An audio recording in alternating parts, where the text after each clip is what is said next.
Hi everyone. So I did this. I made these. Look how freaking cute they are. And I want to show you what I made them with. I made them with this stencil, which produced, hold on, everything's stuck together. Hold on. With this mask, this cute ass little mask, okay? So I have no idea what I'm going to talk about in this video because I'm recording this days after I made it and I haven't done the voiceover yet. So I don't know what you're going to get, but you'll find out. Okay, hi guys. So this is a total experiment. I've only done one other voiceover before and I narrated what I did, but this is a longer video and I'm going, all right, let me just tell you what I'm up to here.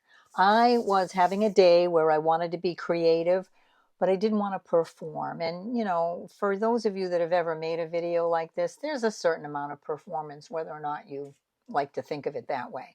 So I just decided I wanted to play around with making my own masks because they really have a character, unlike other things. So I pulled out a manila folder and I'm drawing this silly little plant thing. And I'm going to draw it with pencil and then I'm going to cut it out. I found out cutting it out with scissors was NO, and then I'm going to play around with it. So this part that I'm showing you now is wicked boring. So I'm going to spin out of here and take you to post cutout. What I wanted to do was I wanted to save the stencil part of it. I wanted to cut the mask out in one piece and save the background because I thought it would be useful. I didn't realize how useful it was going to be, but I thought it would be useful. So I'm going to abandon the scissors. I'm going to pick up a cutting mat and an X-Acto knife and I'm going to cut this thing out and voila, here we are. So the consensus on my last video when I asked you guys how you felt about a voiceover was that you preferred to listen to me tell stories. And I prefer that too. And this is a little bit different because I am not inspired to tell you a story. I have had to plan a story to tell you. And the story I'd like to tell you today was about my joining the Navy. And I may have to chop this up into pieces because it's kind of a long story, but you know what? I'm a funny girl and some of it's kind of funny and some of it I really get a big kick out of and some of it I'm embarrassed by. But, you know, I was 18 years old when I got the idea to join the Navy. I had gone to the local, you know, bar because the drinking age was 18 at the time. And our class president, I found out he was joining the Navy. And I was like, I didn't even know that was a thing that you could do. And it kind of spoke to me because my dad was in the Navy and his dad was in the Navy. And who knows how far back that goes. But I decided that maybe I would like to be in the Navy as well. And I told my friend Karen about it. And she said, yeah, I'll join the Navy with you. So we went down to the local recruiting office right across the border in Massachusetts and started the process. Somewhere in the middle of the process, Karen bailed on me and she decided no, she wasn't joining the freaking Navy. But I powered on because I went home and told my father one day that I had gone to the Navy recruiting office, and he laughed at me and told me I was not going to join the Navy. You'll never join the Navy, he said. Well, of course, I had to prove him wrong. So I went through the process. I took the exam. I tested high in mechanics. They give you all these tests with all these drawings on it with levers, and you have to, you know, figure out what the action's going to be. And I tested high in mechanics, and they wanted me to go to airplane mechanics school. Well, I was 18 years old, and I had long, pretty fingernails, and I was very girly, and I thought it was ridiculous that they wanted me to be an airplane mechanic, so I declined. What I did, rather than joining for 4 years and getting a school where I could have learned a trade and had a job when I got out instead of waiting tables, I chose to go in for 3 years with no guarantee. And that's what I did. So I waited for a while until the day came, and you know, I joined the Navy. I went into boot camp.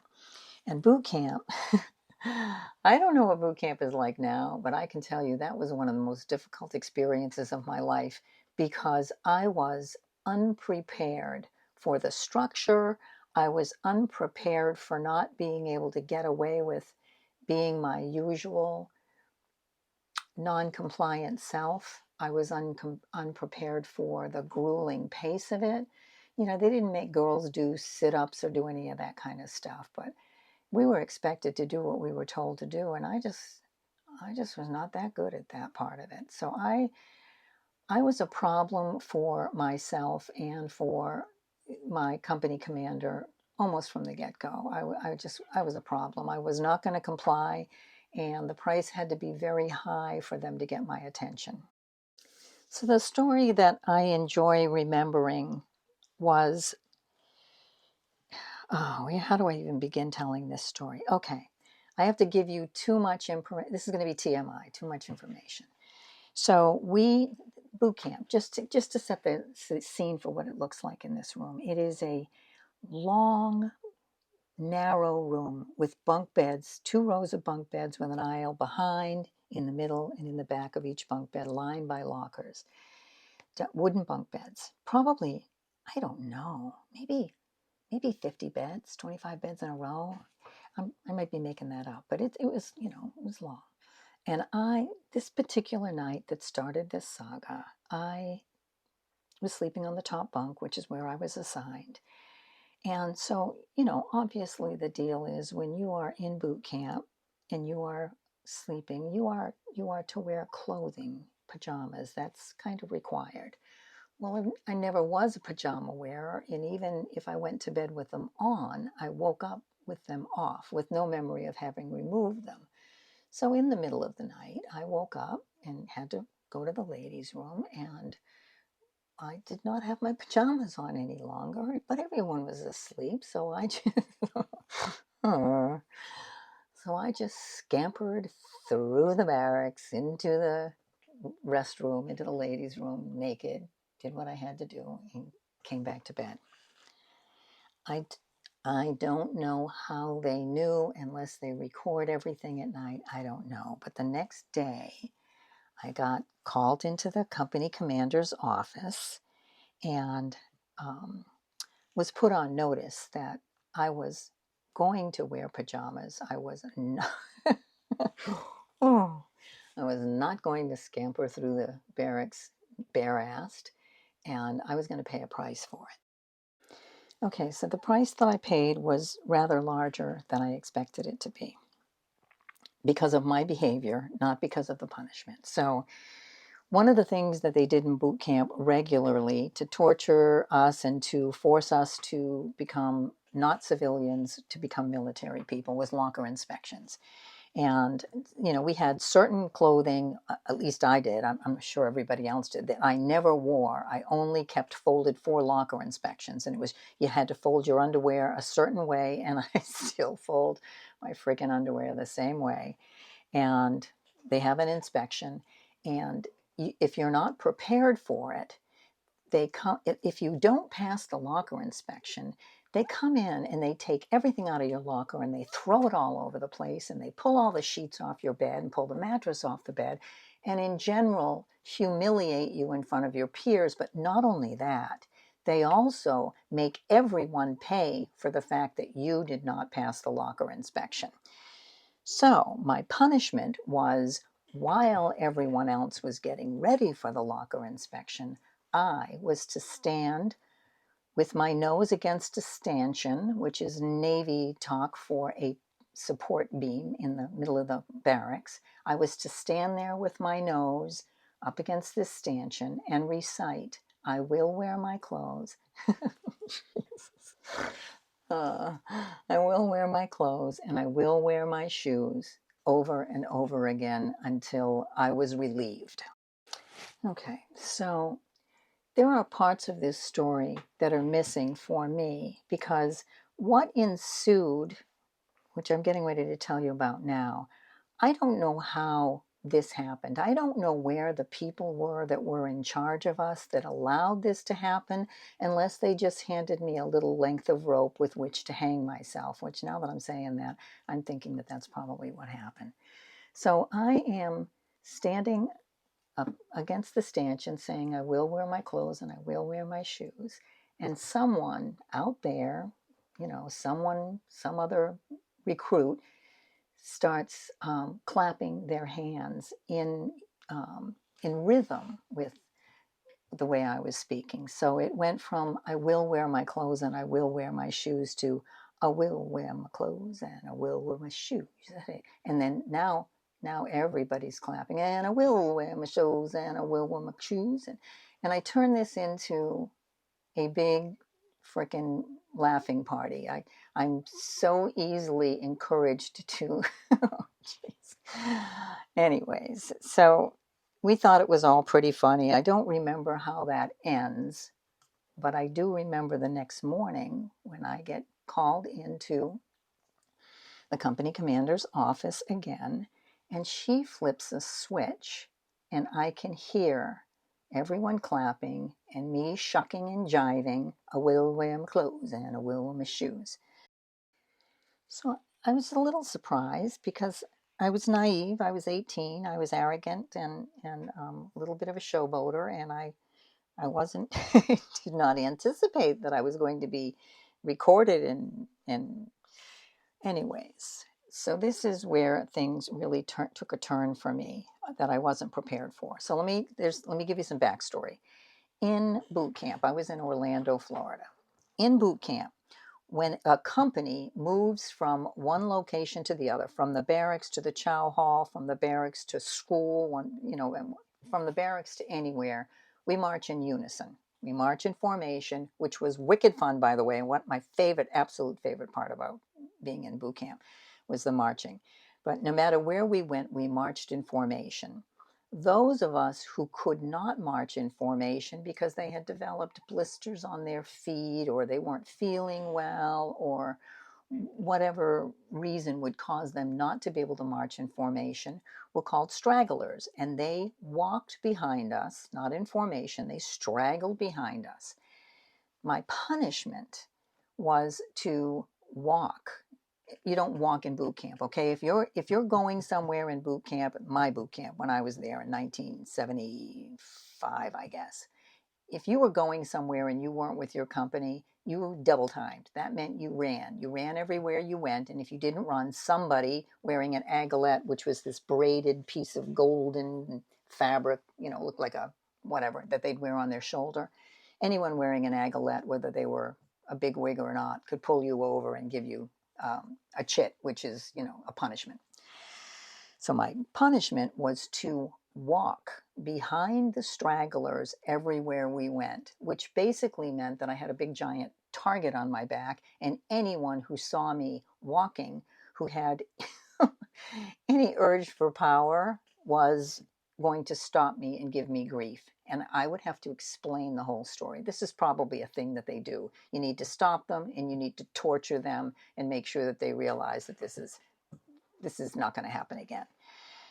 So the worst part of this is when we would go into the chow hall, we would march in formation to what they call the grinder. And I don't know how big the grinder was, but it was probably maybe as big as a football field or maybe even a couple of football fields, completely tarred. We're in Orlando, Florida. The heat coming off the grinder is it's excruciating. So here's my company in front of me.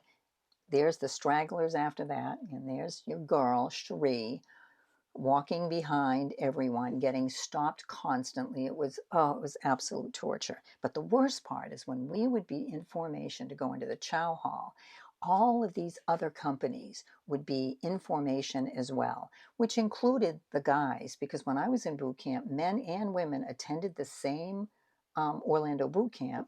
We had different buildings, and we didn't live together or anything like that, but we were around each other. And when you're 18 years old and you think that boys are like life, you do anything to not look stupid to them, and I looked completely stupid. I was a target for ridicule from everyone.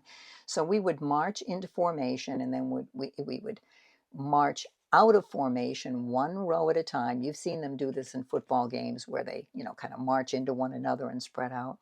We would march out of formation into single file and into the chow hall, and I would be the last one in, and I would have to answer to every power-hungry person about why I was not with my company. This continued, I don't remember for how long. It felt like forever. And eventually I was released from my prison of humiliation and allowed to join the rest of the company with the very stern caution that I was to follow the rules, do exactly what I was told, not talk back, and not be a problem for because everyone, when somebody acts like I did, the whole company suffers, and I was just oblivious to it. So I don't remember, what took place, but boot camp at the time, I can't remember how long it was. I want to say, I don't know if it was 12 weeks or 16. It was a long time. It was, to me, it was, I was a kid. I really hadn't I hadn't really been challenged by life yet. So I went along and did the things I was supposed to do and learned my general orders and, stopped being a problem for everyone until one particular day, one of the, they called the people who were recruits that were in charge of us. They were, recruit chief petty officers. They had different names for them. Well, one of them came up to me and said, "Hey, Burlington, the CO wants you to get an early chow chit and then go and get a haircut." And I was shocked because back then I had a shag haircut. So when you're in the military, they want you to look shipshape. They want your hair tied back. They don't want any straggly ends. They want your cap to sit straight on it. They're really particular about how you present, particularly when you're in boot camp, when they're trying to transform you into a military person. And I had this shag, and I'd have to wear these barrettes to hold it up, and they weren't having any of it. So I was ordered to go get a haircut, which I refused. I said, I'm not getting a haircut, and I'm not getting a haircut. I loved my hair. Well, I was approached later on by the CO, who apparently somebody went and tattled on me, and I was told that if I did not get an early chow chit and get my hair cut, I was staying for, I don't remember the number, but I think it was 2 or 3 more weeks, which was a hell no for me. I wanted out of there in the biggest way in the world. So I got my early chow chit and I went running down to the barber shop and I got all my hair cut off, and eventually I got out of boot camp. And I can tell you, boot camp, it was not physically grueling. I just was having such a difficult time being what they wanted me to be. And I just have to laugh at how ridiculous it was that I could not make myself do what they wanted. I didn't want to be told what to do. Like, what in the world was I thinking by joining the military if I did not want to be told what to do? But I didn't. This is totally the next day. I'm watching the snowfall and I'm getting ready to tell you more stories. So I hope that this monologue I'm giving you guys isn't boring, but this is what I've got for this video. So let's keep going. So the next part of the story that I want to tell you is about my first duty station, because there's a serendipitous thing that happened. So I was stationed in Patuxent River, Maryland, and if you'll remember, I said that I did not apply. I applied for no guaranteed. So they sent me to instead of sending me to school, they sent me to Patuxent River, Maryland. And I worked in air operations, which was really cool. I was around pilots all day long. The control tower was there. I don't know why I did not stay there. I ended up transferring over to admin. But I wanted to tell you, while I was there, I worked for Lieutenant Commander Gordon Bennell. And of the people that I served with, because I was in the Navy for 3 years, his is the only name I can remember completely. And years, decades later, I owned my business. So this is probably 20 odd years ago, 5 years ago. I was being counseled by a SCORE counselor, and SCORE counselors are a volunteer organization of retired business people. who mentor small businesses to help you be successful. And they're still available, by the way, if you guys are ever thinking you want to start some kind of a gig. That's who you'd talk to. So anyways, my counselor's name was John Post, and he was a Navy pilot. And I saw the license plate, the veteran's license plate on his car one day when we were going to lunch, and I mentioned Gordon Bennell. I said, I was in the Navy for 3 years, and the only name I can remember is Lieutenant Commander Gordon Bennell. And he goes, Gordo? Turns out they served together, which is like, here's Gordon who lives in, I don't even know, California or something like that. Me being in New Hampshire and my counselor from Massachusetts. Very small world. So while I was there, I had transferred over to admin, and I don't know why, because it was so much more fun at the other place. But anyways, I transferred over to admin, and at one point somebody came around and said, hey, Burlington, they're looking for non-designated strikers to go to isolated duty stations. Are you interested? And I was like, yeah, sure, let me find out about it. And it turned out that because I didn't go to school, they had different places that they could send you where they would basically turn you into a schlep. But, so I ended up applying for Scotland, Morocco, and Germany. And when my orders came in, I walked in the morning and everybody had a look on their face, like they know something you don't know. And what they knew was that my orders had come in. And I'm thinking 3 of these places. They said, no, you're going to Iceland. It's like, Iceland? I don't even know where that is. I had to go to the library to learn about where Iceland was. So I ended up, even though I could turn down the orders, I ended up accepting the orders to Iceland. I figured I'm in the Navy. I might as well go someplace, even if I'm going to freeze my butt off. So at the end of my first year in Patuxent River, Maryland, I got transferred to Iceland. And I remember flying out of, I want to say, Wilmington, Delaware. And this is an old memory, a C-130, C-138. I don't remember what kind of plane it was, a large transport plane with like no insulation, seats facing backwards, freeze your butt off, loud. Anyways, we fly to Iceland. We stop in Greenland for fuel, and I get off a plane in Iceland, and I'm sitting the airport is very small. It's like the smallest small town airport you've ever seen in your life. It doesn't look like anything. And I'm sitting in a chair along a wall, and I know now, a senior chief came out of a door and saw me sitting there and asked me if I had a job yet. And I said, no. He said, come with me. And he took me to AFRTS. We called it AFARTS. It's American Forces Radio and Television Service. He took me to the TV station. So my first job in Iceland was working at the TV station, which was very cool. The TV station had, it was the television station, the radio station, and the newspaper. They put me in the TV station. And the first job that they wanted to try me out for was for newscaster. Newscaster. And so they gave me a script and wanted me to read it. So they set me up in front of this camera area, and they went into the control room, which is where we ran the cameras and set up the projectors and stuff like that. And they had me read it. And I don't know which of the words, I don't remember what the script said, but apparently they thought my Boston accent was hysterical because I could hear them in there cracking up.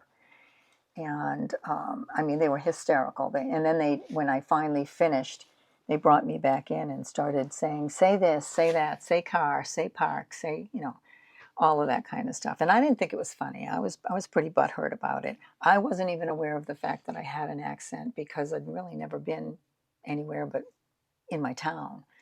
So obviously I didn't get the job. I did not qualify to be on the news with that accent. So, but they did put me in the control room, and it was, it was a really interesting job. It was, other people were working in offices and doing really boring stuff, and I was doing something that was really, I mean, after a while it got boring, but we had everything was either on videotape or on projector, on those big those big reel films. And every time we would get to it, there would be a little symbol that would flash on the screen that would let me know that the video was getting ready to end. And I had a certain amount of time to go in there and switch over the thing and run back into the control room and start that projector before, before you started seeing all the numbers, black and white, spinning by. It was interesting. Iceland is beautiful, barren, flat, no, hardly any trees. It was kind of a Navy joke that there was a woman behind every tree in Iceland. It was stark and barren. It's a volcanic area. I remember being told that the movie Space Odyssey 2000 was filmed there. And, instead of seeing, like where I grew up, where you might see a field filled with, wild grass and stuff like that, you'd see these fields that would go off into, until you can't see them anymore, of these volcanic rocks all covered with this, what looked like soft gray moss. And I remember learning that the Icelandic people had a belief system of little people, little, leprechaun kind of, fairy kind of people that lived in those fields. And they would build these cairns, these rock piles, maybe to honor them, which I thought was kind of cool. Very cold. The wintertime was, 50 below zero. It would get that cold, but it would also get up to 50 above in the summertime, and that felt like a heat wave. So I really enjoyed being in Iceland. Well, you know what? I didn't enjoy anything at that time in my life. I was so defiant, and I was in the military, and they were constantly telling me what to do. So in hindsight, I really enjoyed Iceland. I wish I hadn't squandered the experience. It was fun. I sang in a band. I was we were doing all of these 60s and 70s, give me a ticket for an airplane, and Rhiannon and stuff like that. I sang in a band. And there's a story that I'm going to spare you guys of, but it does involve my being in the brig, which I don't want to paint myself to be a loser. And because I was so busy trying hard not to work, I definitely qualified for loser. And the funny thing is, looking back at where I was the same age as my son was when he left.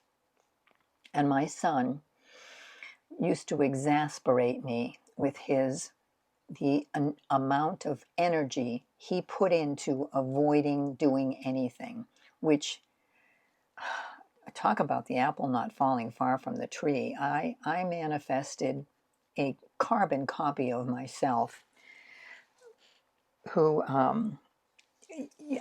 fought life every step of the way.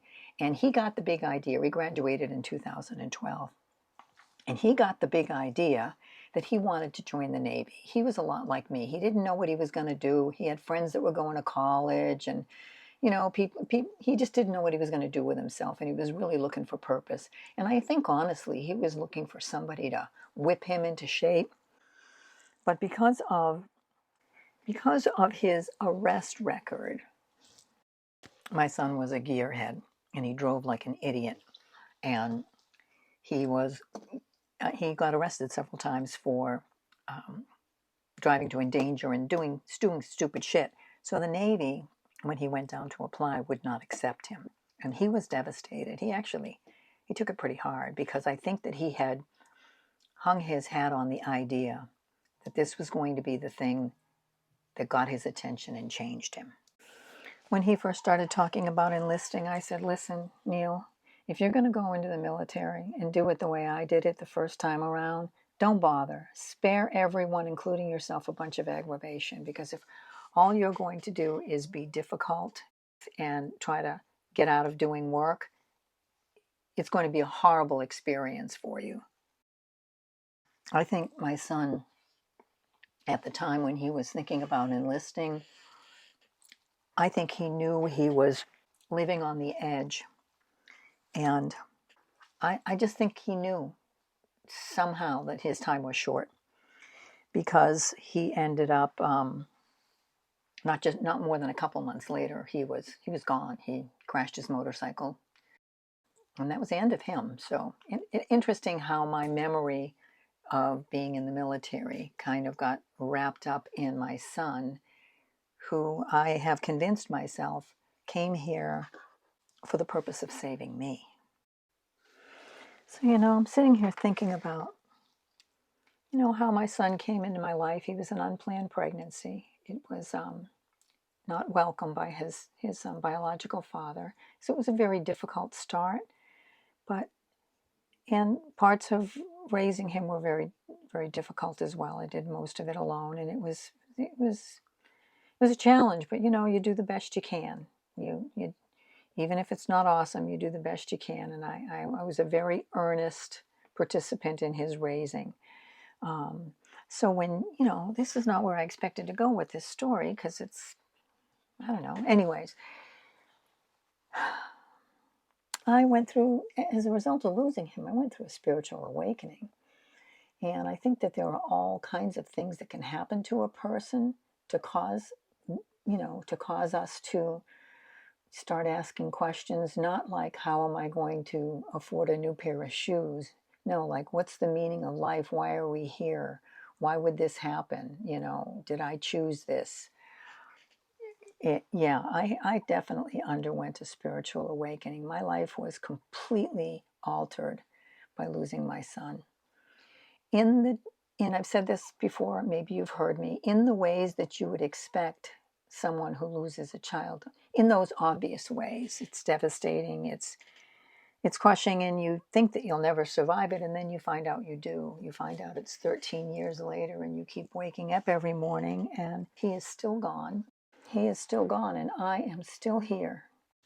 I became voraciously hungry for answers. I wanted to understand. I've been asking what's the point of this since I can remember. I just never understood why are we even here? What's the meaning of all of this? I've never really been content in what I call this illusion. I've always questioned it. And if I questioned it before, I really question it now. Like, how did this even happen? I remember driving at the time. I don't know if I've told this story or not, but I was driving his pickup truck one day, and this was shortly after he left, and I was talking to him out loud, and I said something. The question was, how did this happen, or why did this happen, or something like that. And I heard him say in my head, as clearly as if he was sitting in the front seat of his pickup truck with me, "We chose it." When I heard him say that, I said, "What do you mean we chose it?" And I started on another rant. Why would you choose something like this?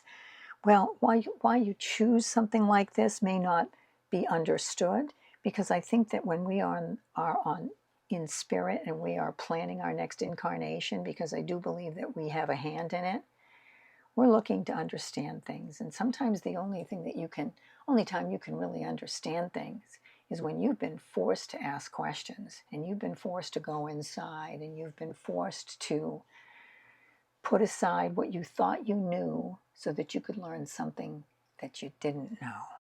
So from that point on, my life became a series of questions.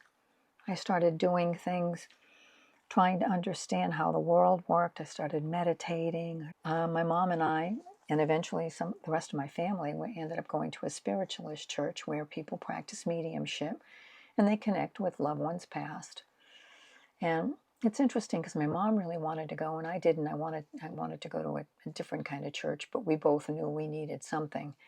And that ended up being a significant healing experience for me, because whether or not you approve of the practice of mediumship or believe in it, or,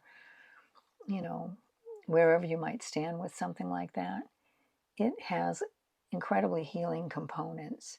And I also learned about myself that I'm capable of receiving messages from other people's loved ones as well. So it opened up a side of me that was thoroughly and soundly asleep, and that was the spiritual side of myself, the side that wanted to understand.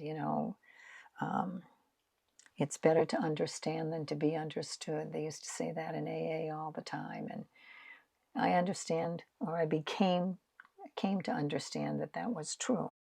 So I'm in a new place with my seeking right now. I have been doing some deep meditation with a series that I purchased from the Monroe Institute, which is about meditation, about calming yourself, but it's also about remote viewing. It is about out-of-body experiences. It is about, using your mind to accomplish things. It's very outside of the box thinking, and I am really enjoying outside of the box thinking because I don't have a TV, so I don't specifically watch what's going on in the world, but I'm aware of what's going on out there, and it's a train wreck, and I need to get away from it to keep my sanity. I'm not meditating to escape from world events, although that is one of the byproducts. I'm meditating because even though I know my son is gone, his physical body is no longer carrying his spirit around, I don't for a minute think that he is dead in the sense of the word where we use gone, incommunicado, unable to be reached again, forever put to sleep or whatever. I know he's around because I have heard from him. I have heard messages from him. I have a recording of his voice after he had died. And I'm telling you, when I let his best friend listen to it, he was completely creeped out because not everybody is comfortable with some of the ideas of us existing after life, but I'm completely comfortable with it. And I have a child who was very, very determined to make sure that I understood that he was okay from the other side. I also want to focus on healing my vision. I'm not sure if I am energetically sophisticated enough to restore the vision in my left eye, but I believe that I can keep my right eye from getting involved in this checking out. I earnestly believe that I can do that. And if it can be done, I'm your girl. I'm going to get it done. I don't know why I feel like telling this part, but I'm talking about Neil now, so I'm already in the spirit, and I think he's guiding me. I want to talk about his last days here, because as I mentioned earlier in my commentary, I think he knew. I think he knew he was in danger. He was riding his motorcycle recklessly. His friends had told me that they were worried about him, and I think he was hoping to be saved from himself. So one of the things that I looked into was enrolling him in Outward Bound. And I had done a similar tough love program for him when he was around 10 years old because he was uncontrollable. And Outward Bound is for teenagers, and it is a very difficult nature hike, trek, carrying portage, carrying canoes and stuff like that, in an effort to show kids what they're capable of and empower them, because Neil had decided that he wasn't going to risk anything to do anything. He had given up trying to accomplish anything. So great was his fear of failure. Boy, do I understand that. And I remember when I told him about it, I said, I'm going to make you an offer, and I want you to know that you do not have to accept the offer. It is simply an offer, and if you're interested, I'll make it happen. And I told him about Outward Bound. And the first thing he said was, I feel like you're sending me away again, because the first place that I sent him, he was quite young, and it was a very difficult experience for him and for me. But it was important because that child was going to end up in jail. He finally agreed that he would go, and he actually chose the longer of the two programs that we learned about. And I filled out the application and sent in the check, and We were waiting to hear whether or not he was accepted into the program. But he died 2 days before I got a call from Outward Bound saying that he had been accepted into the program. So I knew, and he knew. I knew he was in trouble, but I didn't know he was leaving. So he's been gone. He died August 20th, 2012. He's been gone for 13 years and some change. And I'm a completely different person than I was. I'm different. I was different before he came. I was different while I was his mother. And I am a completely different person now. I'm even different than the person I was who buried him. I'm transformed by the loss of my child. Hi guys, so I've been gone for a few days. I actually had a really fun weekend where I went up north and participated in a mini high school reunion with a bunch of 70-year-old women, and we had a wonderful time, And I want to tell you, because this is theme with Neil, I cannot separate myself, even this many years after his loss. I cannot separate myself from his loss and trying to understand the meaning of his loss. So I've got some time left on this video to fill, probably around 15 minutes, and I would like to talk about some of the conversations that I had with my friends up north. So I can't have normal conversations with people. I'm not capable of having conversations about regular things because I don't have regular things in my field. I am still trying to understand the nature of life, why we're here, why my son left, who am I, who was I, who will I become. I'm not capable of sustaining regular conversations, and I don't want to call them surfacey because that sounds like I'm being judgmental, but I can be probably a little bit of a challenge to be around because I don't want to talk about earthly stuff. I have questions and I want answers.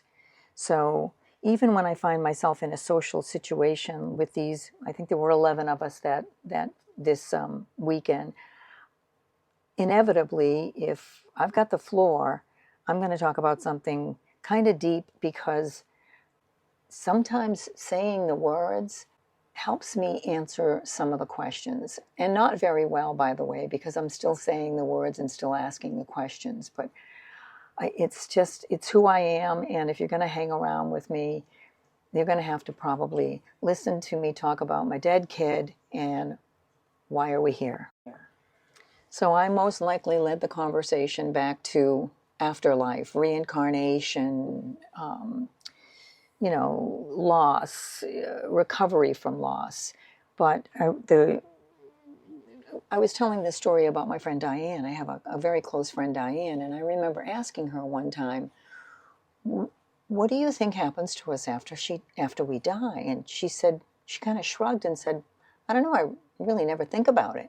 Which I found remarkable because it's not all I think about, but I think about it every day. It's on my mind regularly, not constantly, but regularly, because I don't know how to stop thinking about it. The littlest serendipitous things that happen, where you run into somebody after you think about them and all of, those kinds of things that we've all experienced. You think about a family member and then they call you, or a friend or something like that. I find those things very curious. I want to understand the mechanism behind them. So I was telling them the story about shortly after Neil died when I was driving in his pickup truck. And I think I've already told this in this video, but I'm just going to outline it again, that I was asking him why was he gone, and I heard him say in a voice as clear as day, we chose it. And I was pretty outraged by that because I was very, very early on in my journey of trying to understand things. And the concept that we chose for him to die early was very foreign to me. It's probably a little less foreign now. So the burning question was, if we did choose it, if we did choose it, we chose it for a reason. And I want to know what that reason is. What good could possibly come? Like, why would we choose such a horrible thing to happen both to him and to me and to our family and to the kids at school and to everybody that knew him? Why would we choose this?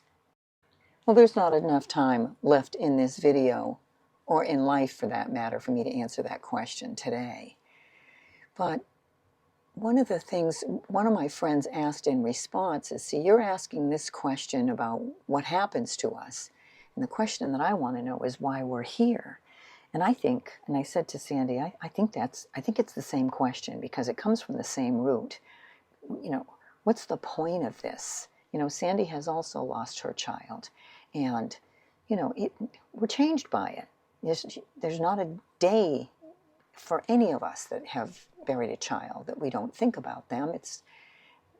I think we're like entangled with them. We're completely bound to their physical self, but also to their spiritual self. We're together for reasons that none of us understand, and whether or not we're ever going to understand them, we're just going to have to reconcile ourselves to the fact that there are some things about life that are just mysterious. We will never know. We might contemplate reasons and plans and, what happens after we die. None of us know. Our memories of those times before we arrive are inaccessible to us most of the time. I think some people can access them, but most of the time, those memories, they are locked out, and probably for good reason.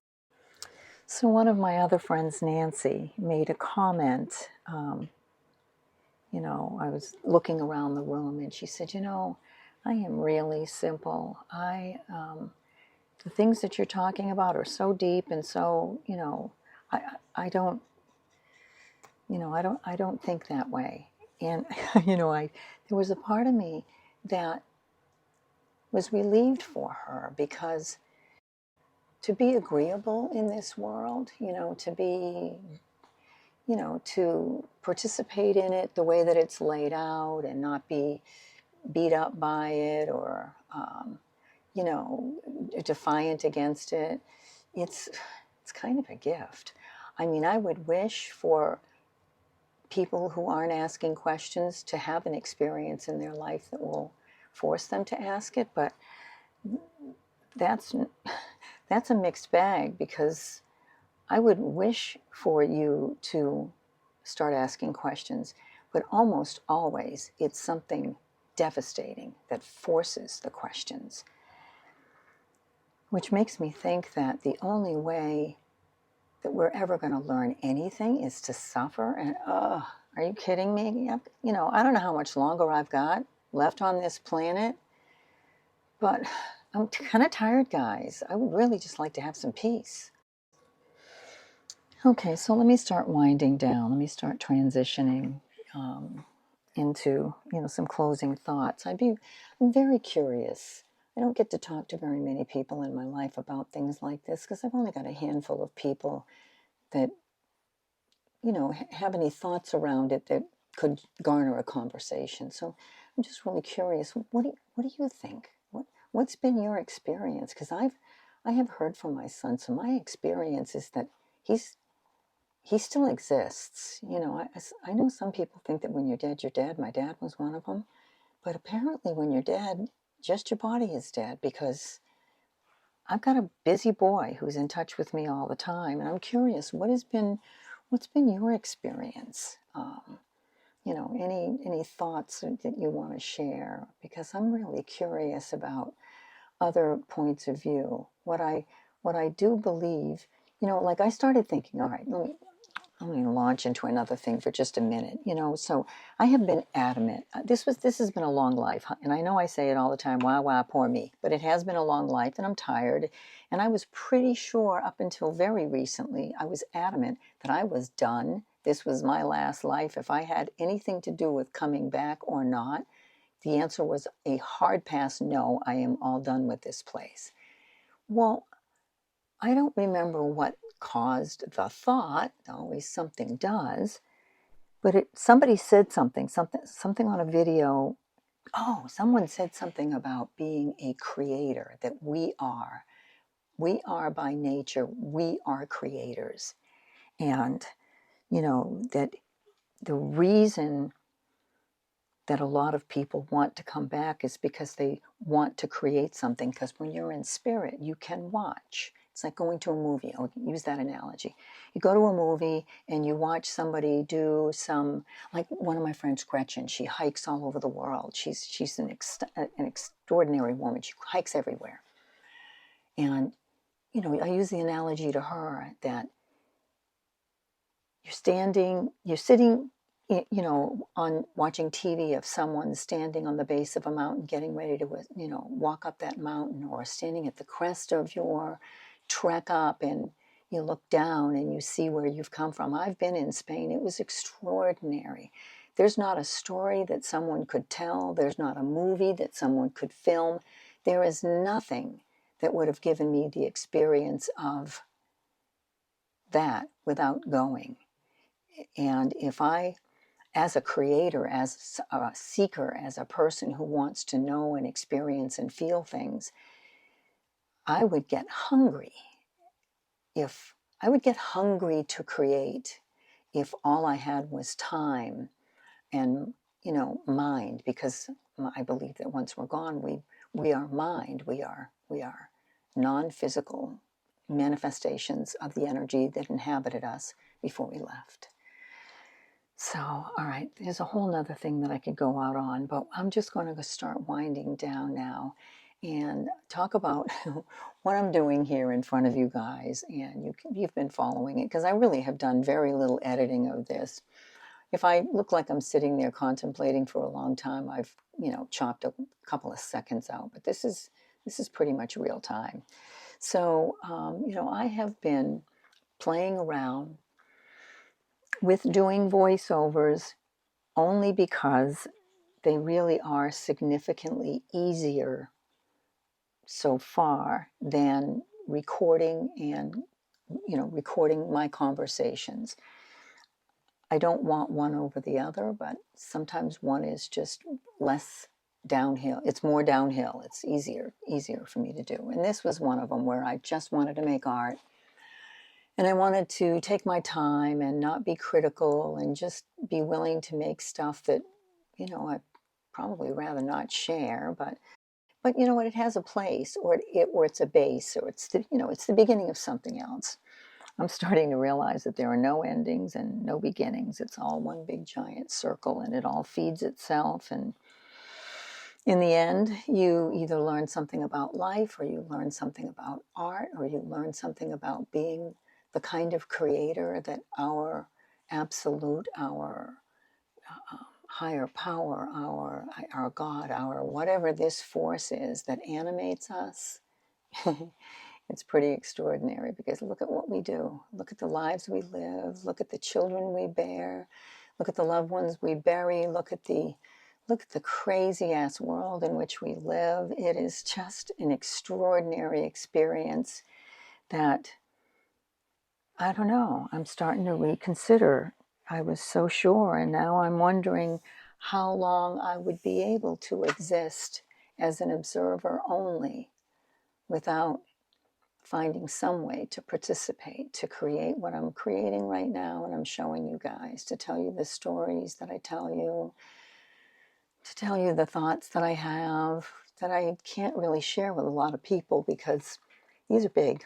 And I'm even getting a little choked up about it, because it's very meaningful for me right this minute to be able to have this conversation and put it out into the world and know that someone will receive it. Someone will hear what I'm sharing, and it will speak to them, and it will cause them to ask questions. And I can promise you, the journey of coming to understand who we are and why we're here and why we love and lose the way we do, and if we sign up for it, what in the world were we thinking? Those are questions that are, oh man, they are so worthy of our asking. They are questions that, can open your heart and cause you to forgive and find ways to move on and bring additional meaning into our lives.